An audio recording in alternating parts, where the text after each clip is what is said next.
If someone came to me a financial train wreck and wanted my help, what's the first piece of advice that I would provide? Well, the answer seems obvious to me. There's one extremely important first step to go from financial zero to financial hero. And it's this: calculate and track your net worth. And it's such an important and fundamental topic that I've decided to break this up into a 3-part series. I'm going to explain what net worth is and why it's so important to track it, how to calculate your net worth, and I'll also point you to some free tools to make tracking your net worth a lot easier. This video is part 1 in the series, what is net worth and why is it so important to track it? So let's get started. There are an infinite number of ways to earn, spend, and invest your money. But at the end of the day, there's only one true measure of how you're doing financially. It's not the vehicle you drive or the size of your house, and it sure as hell is not your credit score. It's not even your income. It's your net worth. Once you know your net worth and start tracking it, it's going to be so much easier to focus your efforts on building wealth. Now, if you're just starting out, the idea of net worth might sound like it's just for fancy rich people.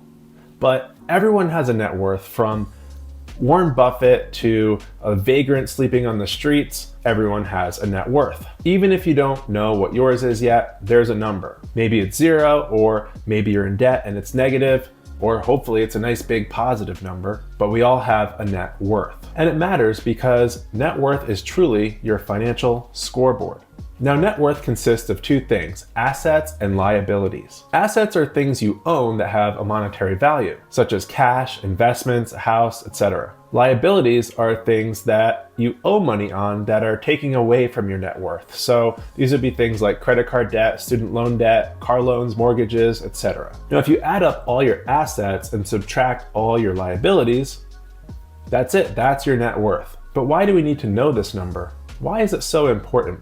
We spend so much of our lives earning a living, figuring out how to earn more, spending money, thinking about money.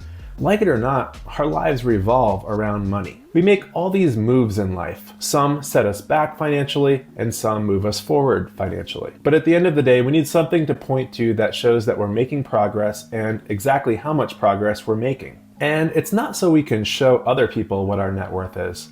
We need to know it for ourselves. We need to know where we stand right now as a place to start so that we can move forward and make progress from there. Even if you're making buku bucks right now, maybe you're spending just as much.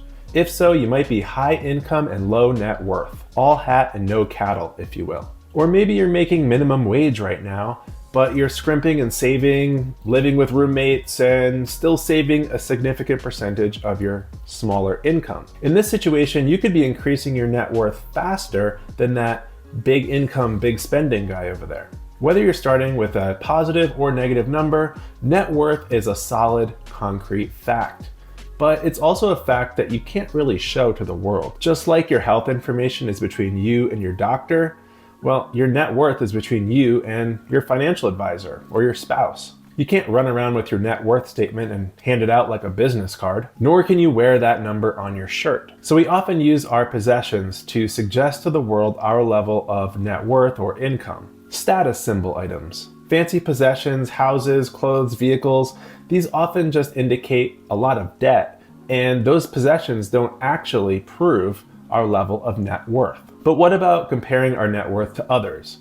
I mean, how much should our net worth be? I've seen all kinds of rules of thumb out there, including that your expected net worth is 1/10 of your age times your annual income. Now, I think a rule of thumb like this is pretty useless. Everyone is different and everyone's circumstances are different. But if we must compare and measure against others because, well, it is kind of interesting, check this out. This NerdWallet article, which I'll link to in the video description, talks about the average net worth of Americans. The Federal Reserve Board does a survey of consumer finances every 3 years, and they share this information about net worth. The most recent report was just issued in October of 2023, just last month. It contains data from 2022, and according to this report, the average net worth of US households is around $1.06 million. Sounds high, but as NerdWallet points out, this is the average, and very, very wealthy households are skewing that average up because they're just so filthy rich that it just drags up the average. If we look at the mean instead, well, then the net worth levels seem more realistic. This chart breaks it down by age range. So if we look over on the left-hand column, this is the age of the head of the family. So in a household where that person is less than 35, the median net worth is $39,000. Ages 35 to 44, $135,600, and ages 45 to 54, that number of median net worth jumps up to $247,200. And you can see that the median net worth compared to the average net worth is a lot lower. And as you go up in age, as you would expect, these numbers increase. Interesting stuff, but I don't actually think those medians and averages matter at all to you or your family. I believe that comparison is the thief of joy.